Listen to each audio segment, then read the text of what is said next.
نبی میں مست ہیں ارض و فلک الگ الگ پائی ہے در سے آپ کے سب نے چمک الگ الگ.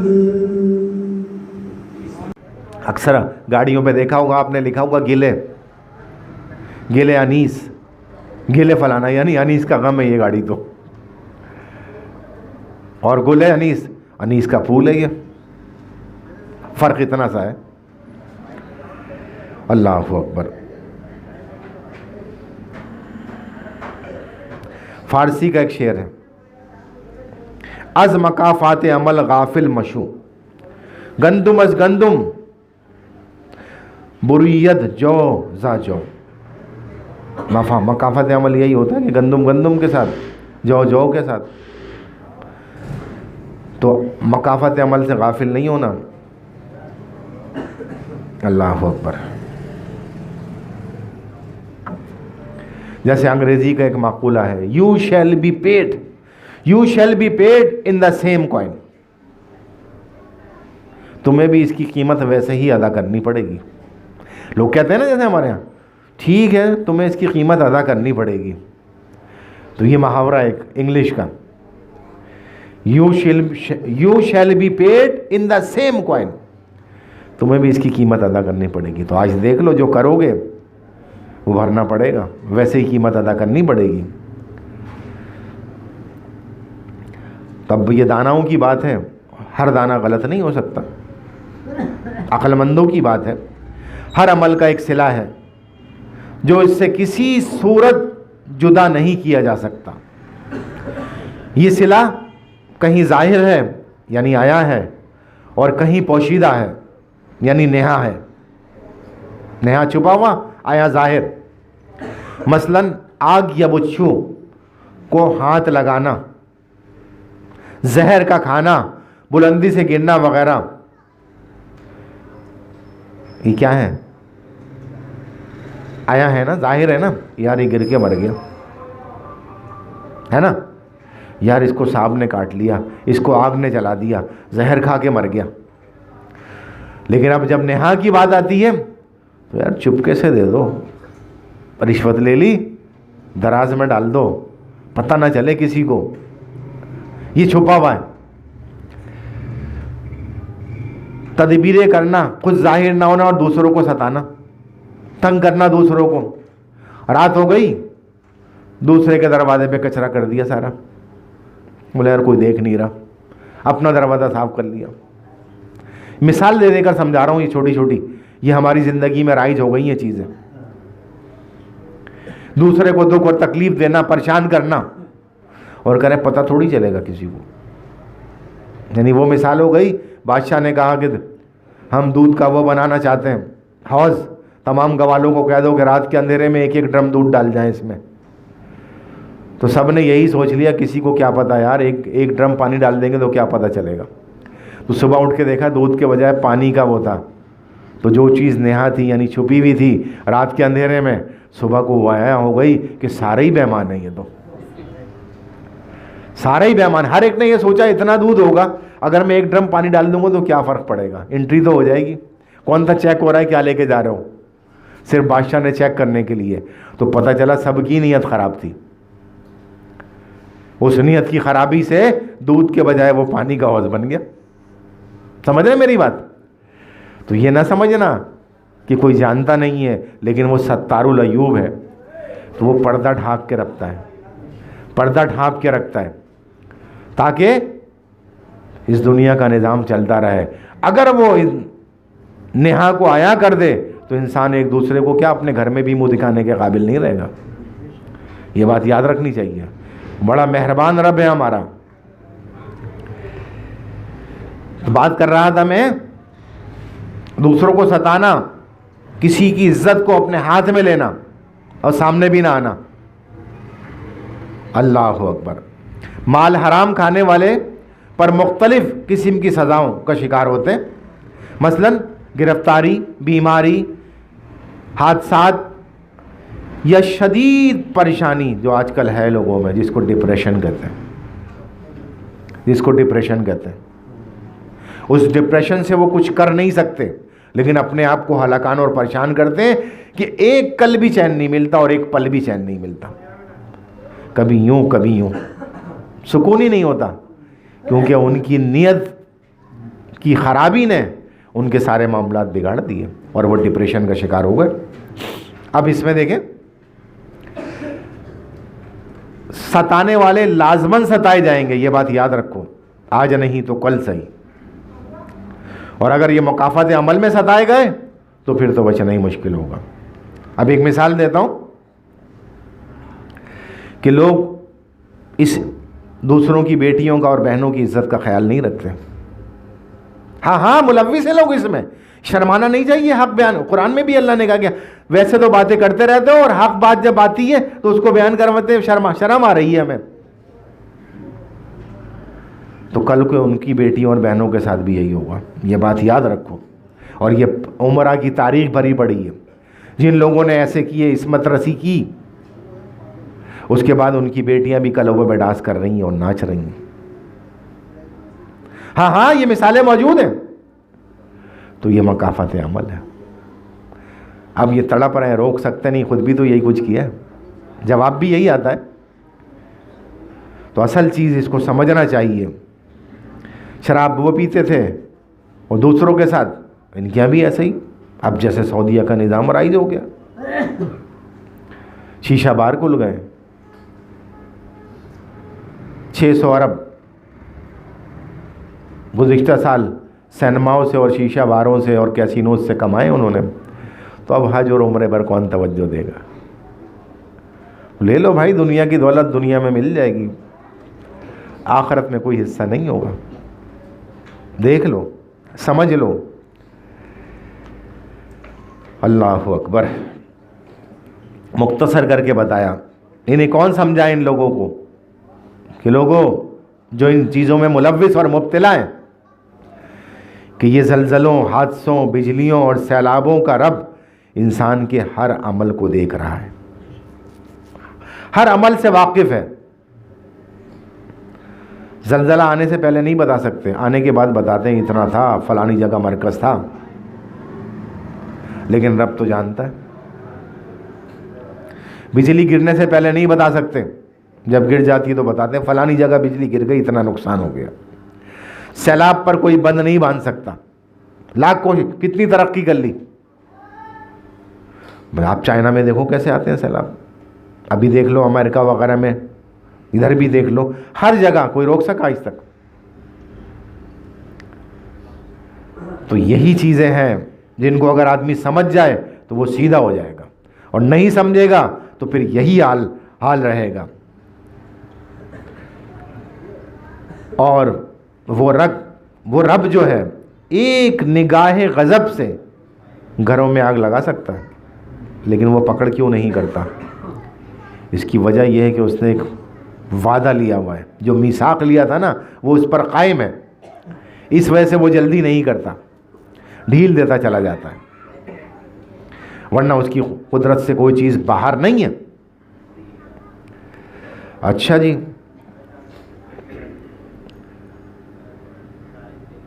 دیکھیں، اگر فرعون، نمرود، چنگیز، ہلاکو اور لاکھوں ارباب تاج و تخت اس کی آہنی گرفت سے نہیں بچ سکے، دیکھا ہے نا، آپ نے تاریخ دیکھی ہے، اس کے شکنجے سے نہیں بچ سکے، وَإِنَّ بَطْشَ رَبِّكَ لَشَدِيدٌ، بے شک تیرے رب کی پکڑ بہت شدید ہے، وہ نہیں بچ سکے گرفت سے، تو تم کہاں، ہم کہاں، کون سے پاٹے خانے ہو بھائی؟ کس ہوش میں ہو؟ کہاں ہو؟ غفلت میں ہو، اور یہ غفلت ڈبو کر رہے گی۔ غفلت سے جاگ جاؤ، غفلت سے جاگ جاؤ، اور آسان ہے، مشکل نہیں ہے، سارے عمل ہم وہی کرتے ہیں، لیکن اگر رب کو راضی کر کے کر لیں تو انعام بھی اور ثواب بھی، اس کو ناراض کر کے کریں گے تو پریشانی ہی پریشانی ہے۔ اللہ اکبر۔ اللہ اکبر. گناہ اور ظلم کرنے کے بعد قہار اور منتقم رب کی گرفت سے بچ نکلو گے؟ کیا اس کائنات میں کوئی ایسا مقام ہے جہاں تم جا کے چھپ جاؤ گے؟ اللہ اکبر، اللہ اکبر.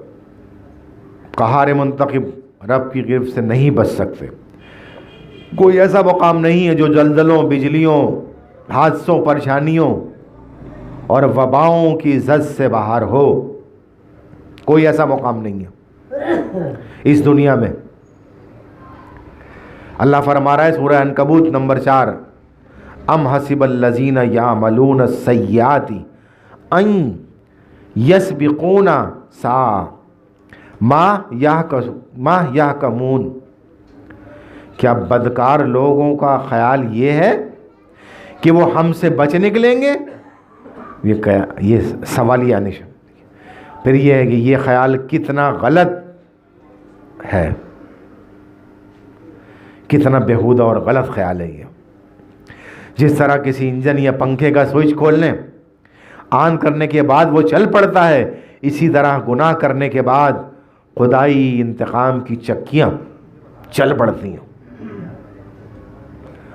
خدائی انتقام یعنی مکافات عمل کی چکیاں چل پڑتی ہیں، خود بخود حرکت میں آ جاتی ہیں اور بدکار کو پیس کر رکھ دیتی ہیں.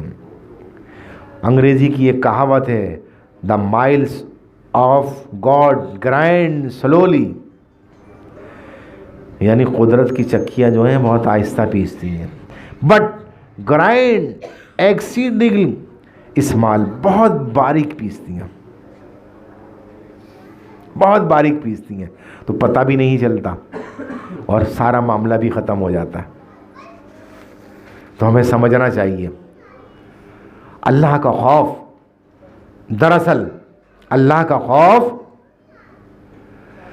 دراصل اعمال بد کی عواقب کا خوف ہے.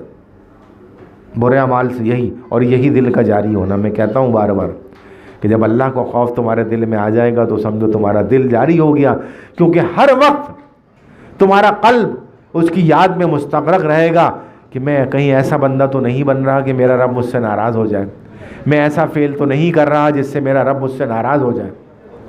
ایسا ہی ہوگا. آج ہم دنیا کے تعیشات میں پڑے ہوئے ہیں. تعیشات سے مراد حرام اور حلال کی تمیز کھو بیٹھے ہیں.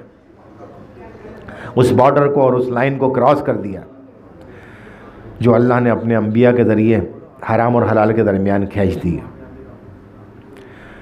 ہم سبق نہیں لیتے. مجھ سے کل ایک صاحب نے سوال کیا،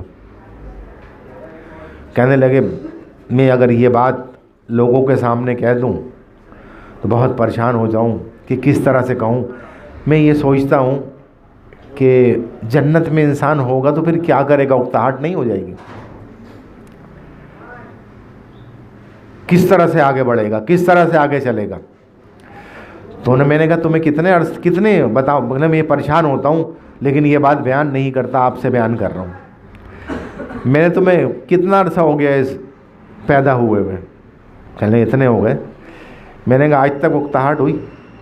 کہنے لگا نہیں. میں نے اب دوڑ رہے ہو، بھاگ رہے ہو، تو بس سمجھ لو کہ جنت تو اس سے کہیں اعلیٰ اور نفیس ہے، تو وہاں کسی میں اکتاہٹ ہوگی. کہنا میرا ذہن بار بار کہتا ہے. تو میں نے کہا اب سمجھ لو 30 سال 35 40 سال تو تمہاری عمر ہو گئی ہے نا، کبھی اکتاہٹ ہوئی؟ لگے ہوئے وہ دنیا کو کھسوٹنے میں، لوٹنے میں، ہر طرح سے کہ یہ بھی میرا ہو جائے تو وہ بھی میرا ہو جائے. کبھی اکتاہٹ ہوئی؟ نہیں. ہاں اکتاہٹ ہوگی اس صورت میں جب بدکاری، بدفعلی، گناہوں میں لتڑے ہوئے ہوگے اور رب کا خیال آئے گا کہ میرا رب مجھ سے ناراض ہے، تب اکتاہٹ اور بے چینی ہوگی. سارے کام کیے جا رہے ہو تو اکتاہٹ بے چینی کس چیز کی ہوگی؟ کیونکہ تمہیں خیال ہی نہیں ہے اس حقیقت کا جو اصل حقیقت ہے. تو اس کو ہمیں سمجھنا چاہیے. جو شخص مکافات عمل کا قائل نہیں ہے وہ گویا اللہ سے قطعاً نہیں ڈرتا. ابھی اگر میں یہاں سوال کروں کہ اللہ سے کون ڈرتا ہے، سب کہیں گے ہاں ہم ڈرتے ہیں، ہم ڈرتے ہیں، ہم ڈرتے ہیں نا. لیکن جب معاملات دیکھو تو کوئی ڈر والا معاملہ پایا ہی نہیں جاتا. سارے کام اسی طرح کیے چلے جا رہے ہیں. 5 وقت بلاوا آتا ہے, یوں نہیں رنگتی کانچ پہ. یہ 5 وقت بلاوا کیا ضرورت پڑ گئی اس بلاوے کی؟ کل کو یہی دلیل بنے گی جب تم عذر پیش کرو گے کہ 5 وقت تو بلاوا آ رہا تھا تمہیں, اور پوری اذان کے اندر دین اسلام ہے اگر سمجھو. پوری اذان کے اندر دین اسلام ہے اگر سمجھو. میں نے ایک جگہ بیان کیا تھا, میں نے کہا آج صرف اذان پہ بیان کروں گا اور اس سے آپ کو دین اسلام سمجھاؤں گا. اور سمجھایا تو اس میں بہت سارے لوگ رونے لگے, بلکہ ایک صاحب تو آ کے بڑے گلے مل کے بولے حقیقت. میں نے غور تو کرو اذان ہے کیا؟ پورا ابتدا سے انتہا تک, تمہاری پیدائش سے لے کر موت تک سب کچھ موجود ہے اس میں اگر سمجھو. اور جب سے دنیا بنی ہے اور تا قیامت کے سارے معاملات موجود ہیں اس میں اگر سمجھو تو. پھر کبھی صحیح کبھی اذان پر بات کریں گے, ورنہ پھر یہ بیان الگ ہو جائے گا. تو اگر ایسا معاملہ ہے تو گویا وہ اللہ سے ڈرتا نہیں ہے, بس یہ ہر وقت کہتا ہے میں بڑا گناہ گار ہوں, میں بڑا گناہ گار ہوں. کوئی خوف نہیں ہے اللہ کے اس کے دل میں. یہ صرف اپنی انفرادیت پیدا کرنے کے لیے ایسے الفاظ ادا کرتا ہے وہ. دیکھیں, ہر عمل کے لیے ہے رد عمل. دہر میں نیش کا جواب ہے نیش.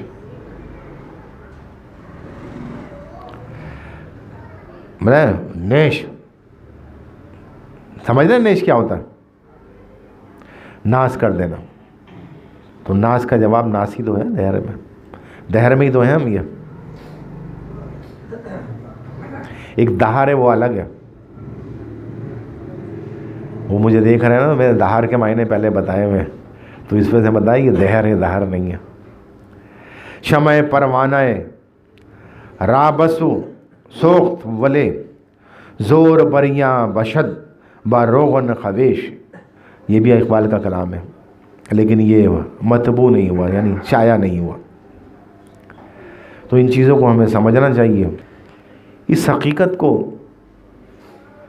کہ آخرت ہے.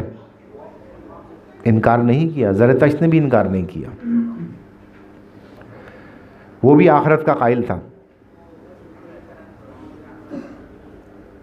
اور بعض احادیث سے بھی پتہ چلتا ہے کہ انسان زندگی کے ارتقاء وہاں بھی جاری رہے گا. کہاں؟ جبھی تو میں کہتا ہوں انسان کی حیات میں تسلسل ہے, اسی وجہ سے آخرت ہے. اگر ختم ہو جانا ہوتا, مٹی کر دینا ہوتا, تو پھر آخرت کا کیا تصور تھا؟ تو تسلسل ہے اس میں. اہل جنت کی دعا ہوگی, ربنا اتمم لنا نورنا. سورہ تحریم نمبر 8, سورہ تحریم نمبر 8. اے رب ہمارے نور کو مکمل کر. یہ بندہ کہے گا اے رب ہمارے نور کو مکمل کر. جہنمی رفتہ رفتہ جہنم سے نکل جائیں گے, اور اللہ اپنا مقدس جہنم جب کہے گی حل من مزید, حل من مزید, کیا کچھ اور ہے, کیا کچھ اور ہے, جب نکلتے چلے جائیں گے. تو مثال دی گئی ہے حدیث میں, یہ مسلم اور بخاری کی حدیث ہے.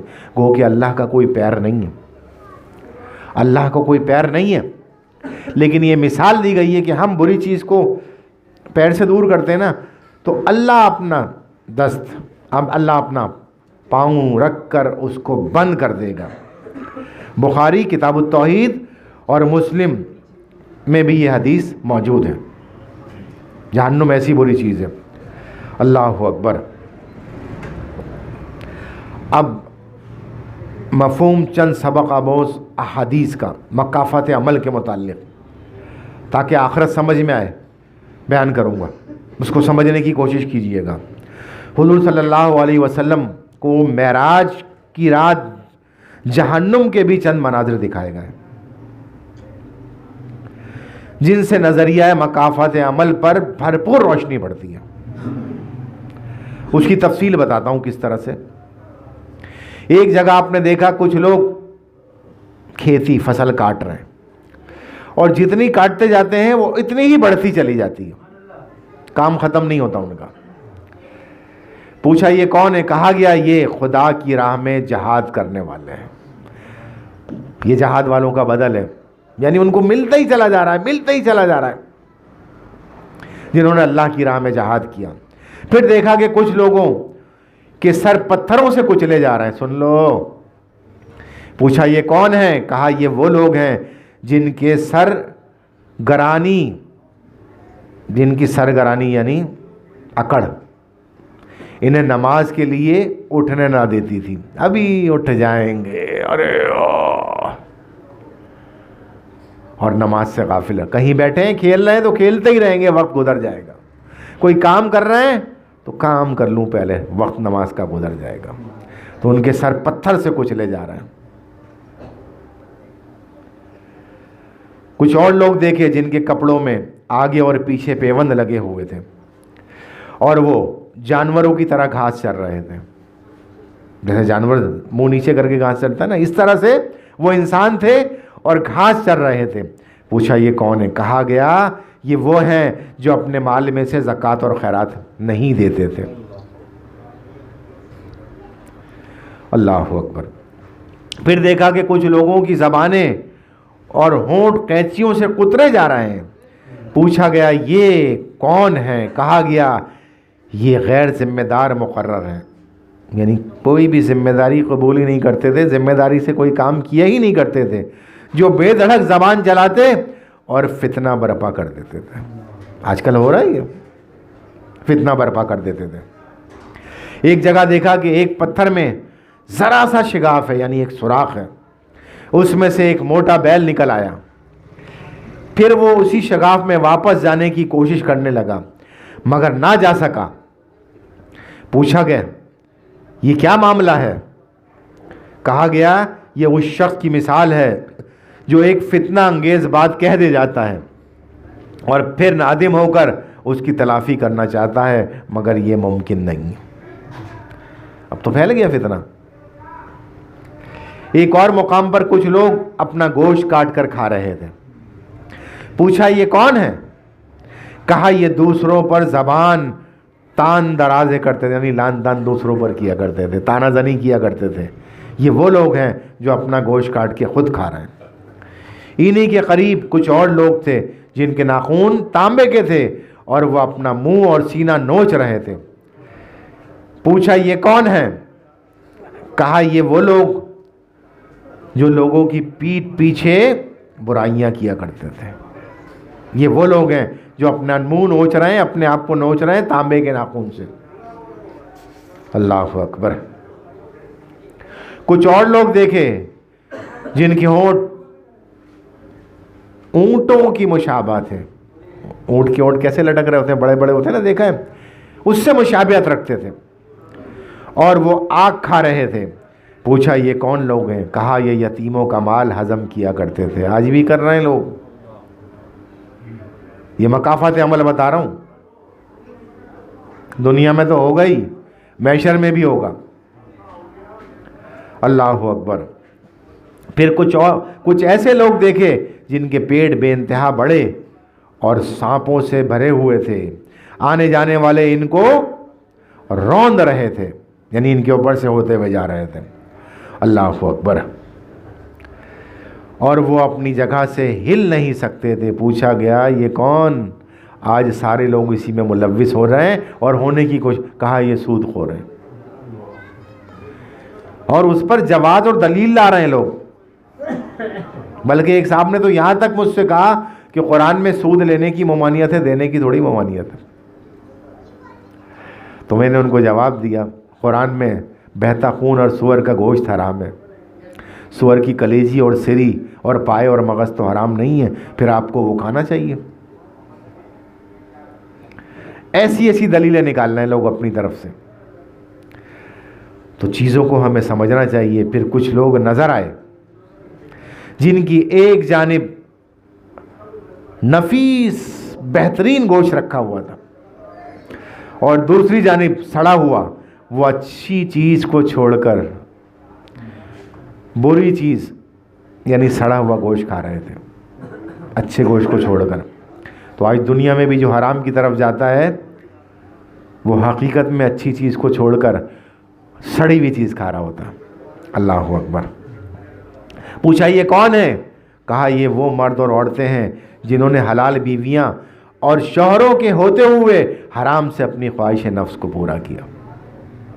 اور یہ بات عام ہوتی جا رہی ہے معاشرے میں, بہت عام ہوتی جا رہی ہے. وہ تو ہم لوگ اس لائن کے نہیں ہیں تو ہمیں اندازہ نہیں, جو لیکن جو لوگ اس میں ملوث ہیں جب وہ زبان کھولتے ہیں علامان الحفیظ, علامان الحفیظ.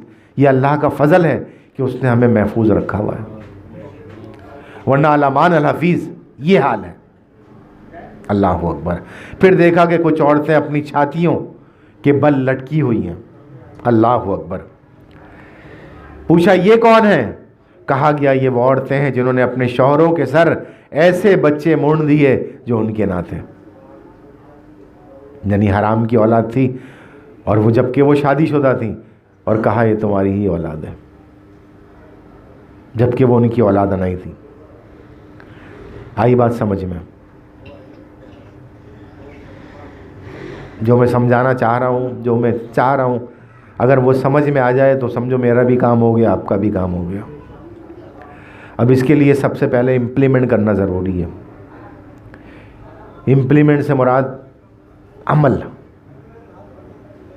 سب یہاں سے سن کے جا رہے ہیں, جانے کے بعد بولے ادھر سے سنا ادھر سے نکال دیا. دو کان ہیں,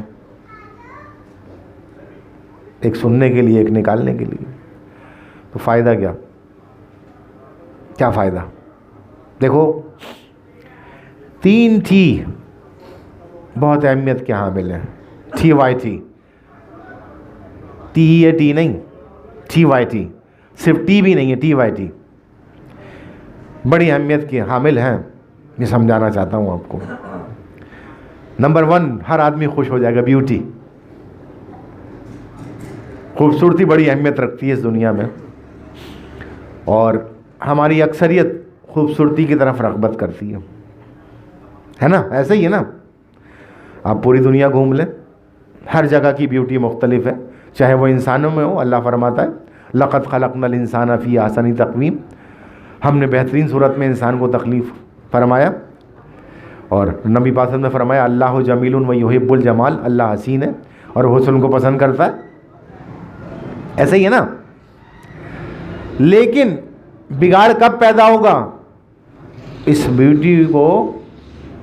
بیوٹی کو آپ وزیر اعظم بنا دو. یار یہ بہت خوبصورت آدمی ہے دنیا کا, اس کو وزیر اعظم بنا دو. یار یہ بہت خوبصورت ہے, میں اس سے اپنا علاج کر, جبکہ وہ ڈاکٹر ہے ہی نہیں. یار یہ بہت خوبصورت انسان ہے, اس سے بلڈنگ کا آرکیٹیکٹ بنا دوں, جبکہ وہ انجینئر ہے ہی نہیں, آرکیٹیکٹ. جو میں بات سمجھا رہا ہوں سمجھو. تو کیا ہوگا؟ تباہی اور بربادی ہوگی. اور پھر یہ بیوٹی ایک وقت آتا ہے ختم بھی ہو جاتی ہے. خوبصورت درخت ایک دن مرجھا بھی جاتا ہے, خوبصورت پھول کھلنے کے کچھ عرصے بعد سوکھ جاتا ہے.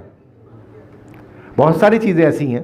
انسان ایک وقت تک اپنی خوبصورتی برقرار رکھتا ہے, اس کے بعد وہ ڈھلتی چلی جاتی ہے. تو بیوٹی پر تکیہ اور قیاس نہ کرنا,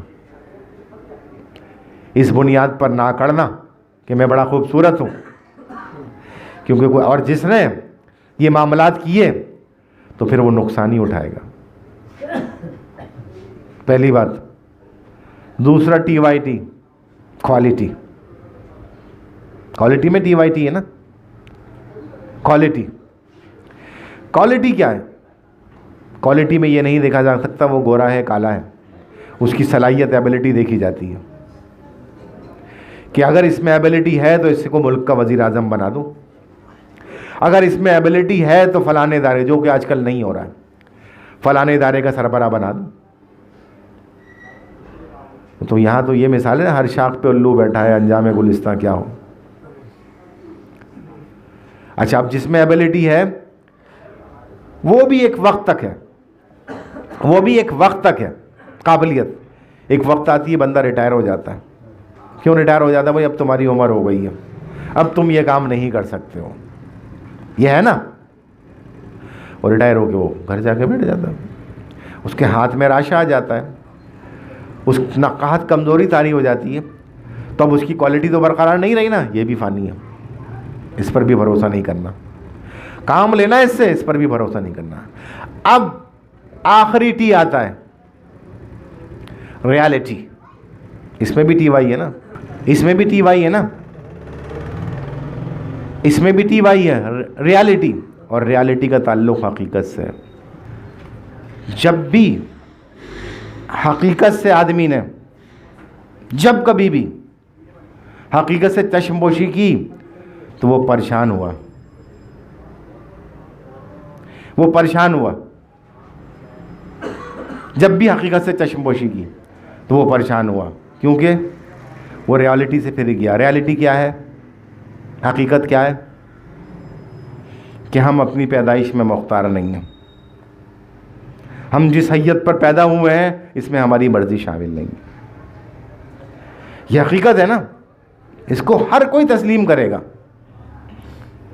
ہر ایک تسلیم کرے گا اس کو، چاہے وہ کالا ہو، چاہے گورا ہو، انگریز ہو، رنگریز ہو، کوئی بھی ہو، مسلمان ہو، غیر مسلم ہو، ہر کوئی اس کو تسلیم کرے گا، اس بات کو کہ یہ حقیقت ہے کہ ہمارا اختیار نہیں ہے۔ اور پھر اس کے بعد ایک حقیقت یہ بھی ہے کہ موت پر بھی بندے کا اختیار نہیں ہے، وہ بھی رب کی جانب سے مقرر کی گئی ہے۔ تو جب پیدائش پہ اختیار نہیں، موت پر اختیار نہیں، تو زندگی گزارنے میں اپنے اختیار کیوں دکھا رہے ہو بھائی؟ ریالٹی تو یہی ہے کہ جو تمہیں نیم قانون دے دیے گئے اس کے مطابق اپنی زندگی گزارو، تو فلاح پاؤ گے اور کامیاب ہو جاؤ گے۔ ریالٹی یہی ہے۔ تو آج ہم نے حقیقت کو جھٹلا دیا۔ 3 ٹی کی مثال دی، شاید سمجھ میں آیا ہو۔ کیا چیز؟ سب سے پہلی بیوٹی، نمبر 2 کوالٹی، اور نمبر 3 ریالٹی۔ تو اگر ریالٹی کو پکڑ لیا، حقیقت پکڑ لیا، تو اس دنیا میں بھی فلاح پا جاؤ گے اور آخرت میں بھی فلاح پا جاؤ گے۔ لیکن اگر ایسا نہیں ہوا تو بربادی ہی بربادی ہے، تباہی ہی تباہی ہے۔ اللہ تعالی ہم پر رحم فرمائے اور ہمیں سمجھنے اور سمجھ کر عمل کرنے کی توفیق خیر عطا فرمائے۔ میری بات امید ہے کہ آپ لوگوں کے سمجھ میں آئی ہوگی۔ جو کچھ بیان کیا تھا آخر میں اس کا لب لباب اس طرح سے سمجھانے کی کوشش کی ہے کہ ریالٹی یہی ہے کہ روز محشر لگے گا اور مکافات عمل ہے۔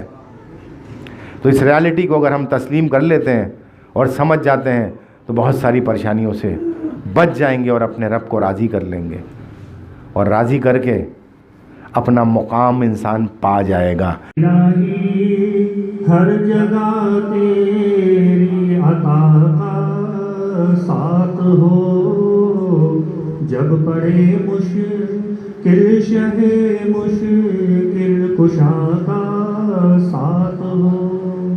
یا الہی بھول جاؤں نزع کی تکلیف کو، شادی دیدار حسن مصطفیٰ کا ساتھ ہو۔